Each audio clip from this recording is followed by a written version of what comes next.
ইদানিং দেখলাম কিছু মেয়েরা দাবি করতেছে, তাদের দাবি হলো তারা যেন রাস্তাঘাটে প্রকাশ্যে সিগারেট খেতে পারে, তারা যেন রাস্তাঘাটে যেমন মন চায় তেমন ড্রেস পরে স্বাধীন মতে চলাফেরা করতে পারে।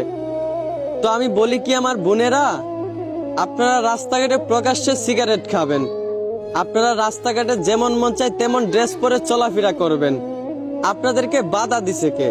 তবে একটা কথা মনে রাখেন, যেইখানে আল্লাহ নিজে নারীদেরকে পর্দায় থাকতে বলছেন, সেইখানে আপনারা ওই আল্লাহর বান্দি হইয়া আল্লাহর আইন ভঙ্গ করে রাস্তাঘাটে যেমন মন চায় তেমন ড্রেস পরে বেপরদায় চলাফেরা করতে চাইতেছেন। পর্দা আর গোপনীয়তা হচ্ছে নারীদের সম্মান, আর আপনারা সেই নারী হইয়া সেই সম্মানটা নিজেই নষ্ট করতেছেন।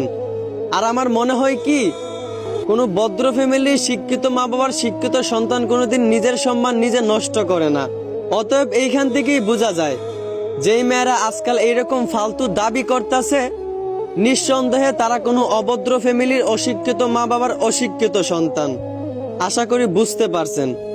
ধন্যবাদ।